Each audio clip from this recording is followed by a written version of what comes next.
Outsourcing से काम करने वाले नौजवान को 16,000 से 20,000 रुपए डीबीटी के माध्यम से गवर्नमेंट सीधे उसके खाते में भेजेगी।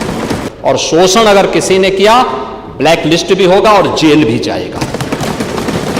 60 लाख से अधिक नौजवानों को प्रत्यक्ष और अप्रत्यक्ष रूप से रोजगार यूपी के अंदर ही प्राप्त हुआ है। आज आप पूछिए ना देश के उन राज्यों से जहां यूपी का नौजवान पहले जाता था, आज वहां पे काम करने वाले लोग नहीं मिल रहे, क्योंकि यूपी के व्यक्ति को यूपी के अंदर प्राप्त हुआ है।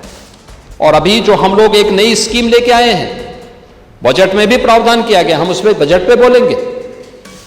लौह पुरुष सरदार वल्लभ भाई पटेल एम्प्लॉयमेंट जोन, उसी जिले के अंदर स्किल डेवलपमेंट से लेकर के एम्प्लॉयमेंट की गारंटी उसी जिले के अंदर उपलब्ध करवाएंगे नौजवान को। कोई भी 8 पास नौजवान हो या फिर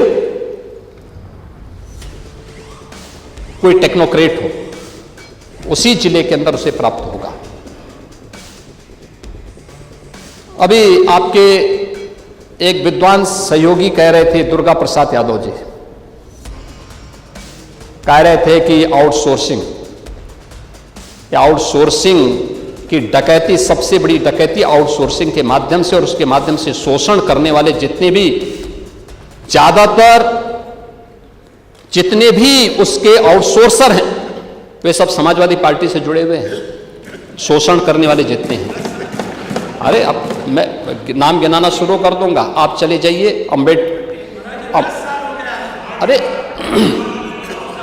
इसीलिए हमने कॉरपोरेशन अब बना दिया है, और कॉरपोरेशन के माध्यम से हम लोगों ने गारंटी दी है कि आउटसोर्सिंग से काम करने वाले नौजवान को 16,000 से 20,000 रुपए डीबीटी के माध्यम से गवर्नमेंट सीधे उसके खाते में भेजेगी। उसके खाते में पैसा जाएगा। आउटसोर्सिंग कंपनी केवल आउटसोर्सिंग की फीस सरकार से लेगी, सरकार उसको अलग से फीस देगी। और शोषण अगर किसी ने किया ब्लैक लिस्ट भी होगा और जेल भी जाएगा। यूपी के नौजवान का कोई शोषण करेगा तो उल्टा टंगवा दिया जाएगा उसको।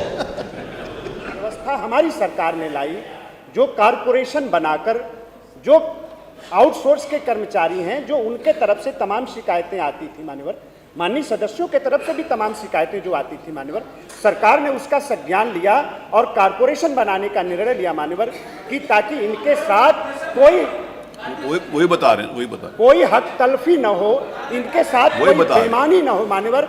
उस आधार पर आज की तारीख में हम आगे बढ़ रहे हैं मान्यवर।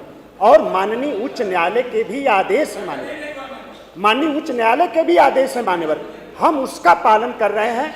और आपके माध्यम से मान्यवर पूरे सदन को मैं अवगत कराना चाहता हूं कि अभी दिल्ली की सरकार, माननीय श्री मोदी जी की सरकार ने 4 कोड लाने का निर्णय किया है मान्यवर, और बहुत ही कम समय में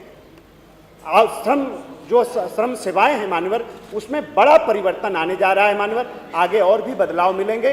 बाकी कारपोरेशन के बारे में जो हमने पिछले सदन में कहा था, उसका हम पालन कर रहे हैं, और एक भी आउटसोर्स के कर्मचारियों के खिलाफ कोई हक तलफी नहीं होगी, उनके साथ कोई बेईमानी नहीं होगी।